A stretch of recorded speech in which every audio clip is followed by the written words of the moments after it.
Ordinary Summit yase ichubekela eveni laseJapan lapho beyongenela khona umhlangano we-TICAD 9 Summit. Imbubo yemhlaba ichubekele esigodlweni Lidicine la ifike khona yabikela Sive ngalolu hambo ngokuthi kwahambeka kahle khona eveni laseMadagascar njengoba live liphindze futhi liyabuyiselwa esihlaleni se-SADC Troika eminyakeni lotako. Kube nekwe ukuthi live leSwatini linikedwe isigaba leso lesithide iyakhulu lesihambelana nekuthi njengoba kuba nalama SADC Troika lama double SADC Troika lebabonala ukuthi lenye le SADC Summit lenye iSADC Troika le SADC Troika Defense Peace and Security Council lebuka tindzaba tekuphepha nekuthula kuye kubeke na outgoing chair gidotong ting two lama structures lawa bese kuba na chairman bese kuba ke na incoming chair njoba nje sibakangwani sinemave lababonile besada ukuthi awu asingene njoba chair kuna Malawi outgoing nguTanzania bakangwane ke incoming chair lokusho ukuthi next year eminyakeni lotako.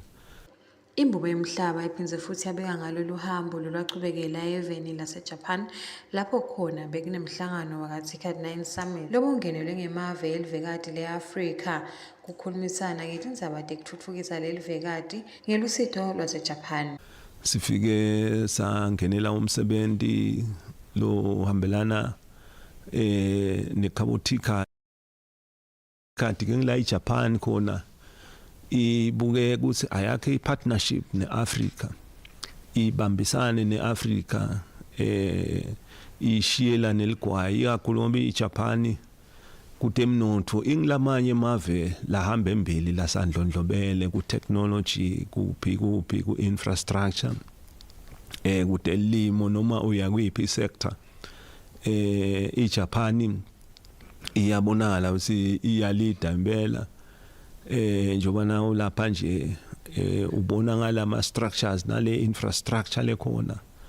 lekhomba ukuthi awunakho ipartnership nabani lesibabonayile ukuthi vele sebandlondlobele kusasa ingwenya masibone ihlangene nazi nankulu waseJapan sokusikhulu sengaba kubuka nje ukuthi mhlawumbe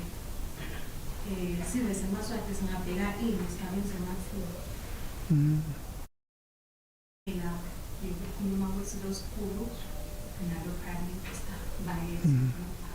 kanti iJapan kongele kwendawo beyakha ipartnership kuhlangana kuhlala phansi ku-analyze i-partnership ukuthi izibe i-partnership lengiyo kungenteka into le kanjani ngiyakholwa ukuthi nayo iJapan iyobhobhoka kukhombisa ukuthi lele khuluma ngako ifuna kuphatheke kwendeke futhi kungabi ukuthi sikukhuluma ngemlomo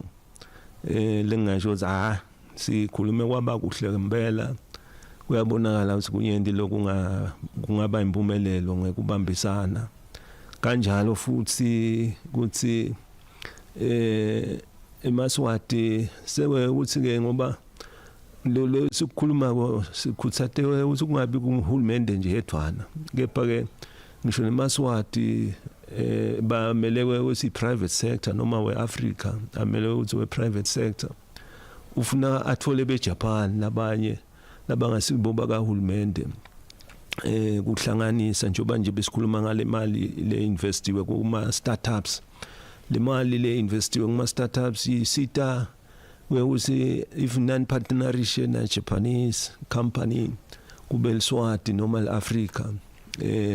lo msebenzi le ndaba enihlanganise wona seninga access akele mali ukuthi nando uqala lo msebenzi kubonale ukuthi iba khona leyo mali leyo liyawulekelela ukuthi kuqalwe leyo msebenzi leyo. Kanti ke kufike isikhathi semibuto lapho khona tinsatheli tibutile ukuthi njengoba imbubo yemhlaba ibuyela kwesibili esihlalweni se-SADC Troika Kwatise ukuthi nangeminyaka wa-2010-2011 sihlalo bekukathi ngilolive lakangwane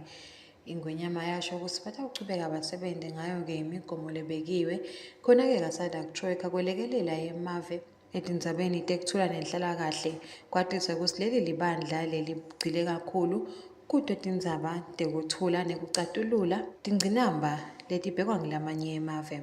Kude lokusha lesingaku-inventa ukuthi awuthini bakangwane sitawufike sente kanjena ngoba i-SADC Troika inema standards ayo ukuthi kubuka ibuka i-defense, peace and security ukuthi ikhona emaveni la kubonakala khona ukuthi kude kahle inhlala kahle i-SADC Troika ihambe iyolekelela esigabeni sekuthini kuze kubuye live lihlale litinde kungaba into le kanjani ukuthi ngeke bese screator ethu ema policies ukuthi awu staff ke sente nje kanje